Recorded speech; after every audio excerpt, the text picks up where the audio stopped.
Tonight, in the briefing room, government launches a $350,000 Creative Economy Grant Fund. Investor confidence on the rise as major expansions drive job creation. St. Lucia sends 2 delegations to Carifesta. Cabinet ministers go on the record in our point blank segment, and exposing our culture while attracting new businesses at Expo 2025, Osaka, Japan. I'm Melissa Paul, Press Secretary to the Prime Minister, and I'll tell you more about these and other stories inside the briefing room. Big news for St. Lucia's artists and cultural innovators. The government has launched a groundbreaking fund to support the island's creative talent and fuel the growth of the local cultural sector.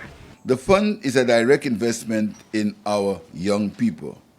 It's open to young adults 16 years and over, as well as groups and micro-enterprises across all creative fields: music, film, dance, theater, craft, design, fashion, and literary arts. The grants are straightforward. You can get up to $5,000 for training, for marketing, or the launching of new products. Or you can get up to $10,000 for production, equipment, and promotion. Through the Ministry of Tourism, Investment, Creative Industries, Culture and Information, the government has launched the Creative Economy Grant Fund, valued at $350,000 for this financial year. The fund is a direct investment into St. Lucia's creatives. St. Lucians 16 years and older, as well as groups and micro-enterprises, can apply for 2 categories of grants: up to $5,000 for training and marketing or launching of new products, and up to $10,000 for production equipment and promotion. Applications open in September and close on October 30th, 2025, with submissions to be made directly to the ministry at stluciacreatives@gmail.com. Officials say the initiative builds on the same philosophy guiding the youth economy and the MSME loan grants facility, giving St. Lucians the resources to create jobs, grow businesses, and expand opportunity. Stay tuned. We'll be right back after the break. Here's what you can expect this school year: $250,000 for free feminine hygiene products in schools. Temporary teachers will now be paid in August. Grants to private early childhood centers will increase from $2,500 $3,000 per school. The tuition subsidy for children, private early childhood, pre-K schools will double from $50 to $100 per child. Your government is working for you. More jobs, more investment, more confidence in the St. Lucian economy. So you will see that both in services, in manufacturing, and in tourism, the economy is expanding. In services, the BPO; in manufacturing, Baron Foods; and in tourism, Harbour Club and Marquee Estates. Investor confidence in St. Lucia continues to grow, and with it, hundreds of new jobs and major projects taking shape across the island. Tonight, we take a closer look at what this means for the economy, for communities, and for the people of St. Lucia. From the north to the south, St. Lucia is experiencing renewed interest from investors. Economists call it investor confidence. In simple terms, it means businesses trust that St. Lucia is a safe and a profitable place to invest. And when the confidence is high, companies don't just talk. They expand factories, build hotels, and grow service industries. That's exactly what we're seeing today. Confidence that is creating jobs, strengthening industries, and keeping St. Lucia's economy moving in the right direction. At the Orange Grove Plaza, the international business process outsourcing firm KM2 Solutions has completed the first phase of its latest expansion.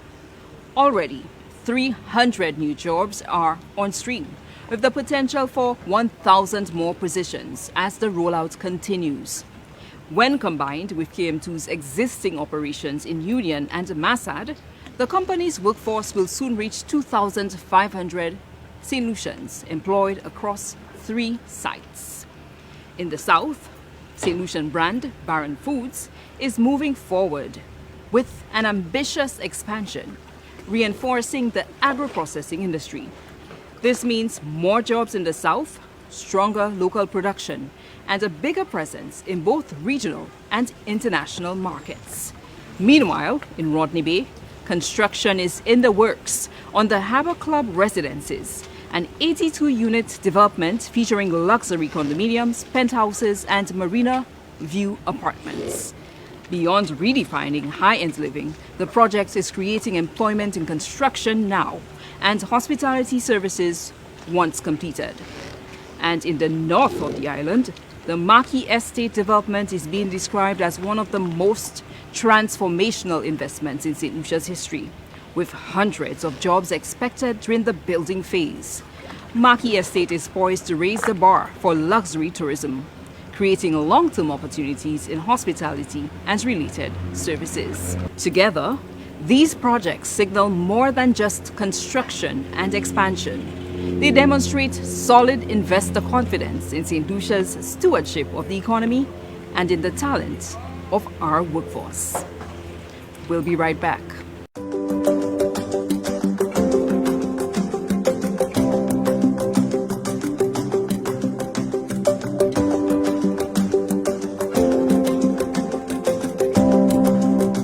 In December 2024, 79 new police recruits joined the Royal St. Lucia Police Force.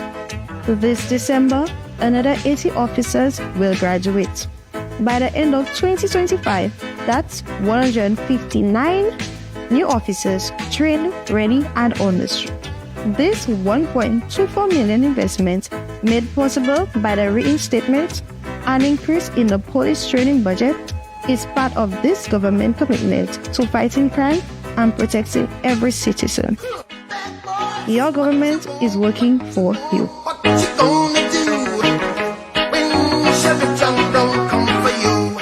Thanks for staying with us. You are in the briefing room. St. Lucia is once again making its mark on the regional stage, this time through Carifesta, the Caribbean's premier festival of arts and culture. The government of St. Lucia says its strong presence at Carifesta reflects a commitment to unity, youth empowerment, and pride in Caribbean culture. Apart from the cultural delegation, there is one other delegation carrying the flag for St. Lucia this year. The addition to that is that we've sent 50 young people. The government has sponsored 50 young people to accompany them, because what Mia Morty, the Prime Minister of Barbados, she asked me, she said she wanted to have young people to get together, because what we're missing is the regional approach, the regional approach. And 50 young people will join their friends to share ideas and to get involved in the Carifesta festivities. So we have 50 young people chosen from the schools in the island. So they are up in Carifesta. A youth delegation of 50 students will participate in the Youth Village, a dynamic program of debate, storytelling, dance, drumming, entrepreneurship, and innovation labs. Officials describe this not just as exposure, but as hands-on training in leadership, creativity, and cultural confidence. Leading the cultural charge is a showcase delegation of St. Lucia's top artistic talent, coordinated by the Cultural Development Foundation. On the Carifesta stage and screen, audiences will experience the work of St. Lucia's top performers and creators. From music and theatre to film, visual arts, and youth leadership, St. Lucia's presence at Carifesta sends a clear message. Our culture is vibrant, our youth are empowered, and our artists are amongst the best in the Caribbean.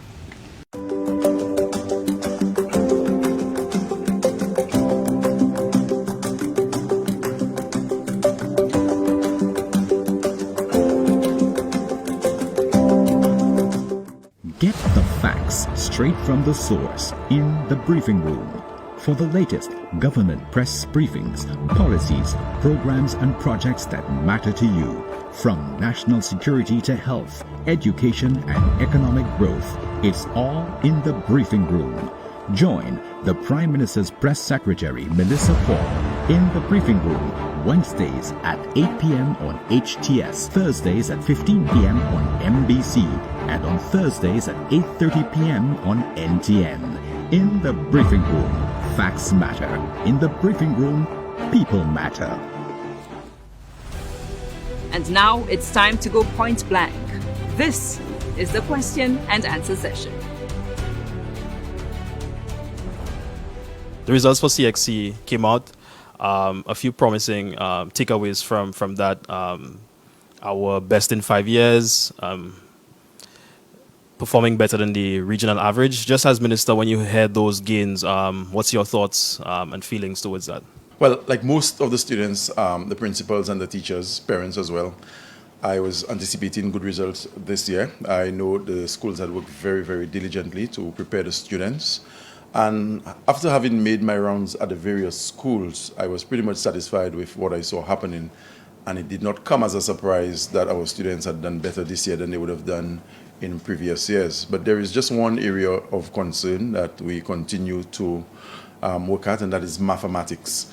Whereas St. Lucia continues to score above the regional mean in mathematics, we're not pitching at a level that would bring satisfaction to myself as minister and the senior management personnel in the Ministry of Education. But generally speaking, I'm extremely pleased with the results this year, and some of our students performed outstandingly. And the second question, I think it was last week or week before last, you announced that the government had received funding from the Kuwaitis to resume the work on the Grosley Highway. Could you give us some more information on that? I guess the Minister of Infrastructure will be clear on that. But as we speak, work is going on the, what they call the bypass roads, to expand them. So when work starts on the highway, then there'll be less traffic will be on the main roads. That loan from the Kuwaitis, I say without any fear of contradiction, was already approved, but it was stopped by the former government. The former government stopped that loan for the expansion of the Grosley Highway. They were in office, it was their prerogative. They preferred to do a piecemeal extension between Rodney Bay and the Grosley Junction. Rodney Bay and the Grosley Junction, yes, most importantly, right, to Kilago. That was their decision. With regards to the Barron food expansion, I know it's something that they would have wanted to do for some time now, but they had some difficulty in that coming to fruition. Was there any government assistance provided there in terms of making that come to a reality? Of course, government worked with them. The Ministry of Commerce worked with them, the Office of the Prime Minister, because that area is a special development area. And we work together. You know, what the government does is the government works, the government creates the enabling environment. And in the Barron Foods case, we had to work with them so that they could have the confidence. What's important is the confidence, because it's a major investment. And they had the confidence to expand. But the government did work with them, but it was their initiative, it was their financial input, etc. And it was their own innovative ideas, but government did work with them.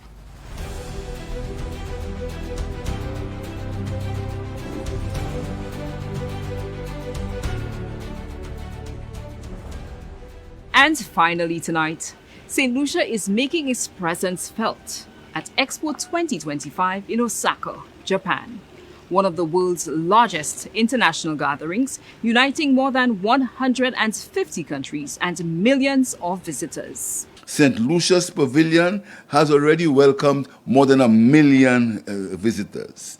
And in there, we will learn all about the history, our products like our CMOS, our fashion, our arts, and most importantly, it celebrates our Olympic champion, Julian Alfred, the fastest woman in the world.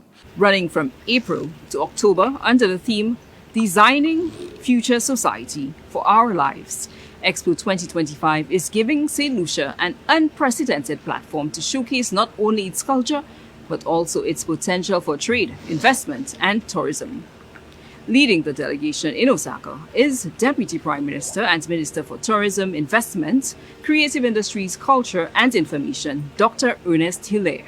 4 years ago, St. Lucia made waves at the Dubai Expo, an experience that significantly boosted our international presence. Officials say Osaka is another opportunity to reinforce St. Lucia's brand globally, building cultural pride at home while opening doors abroad.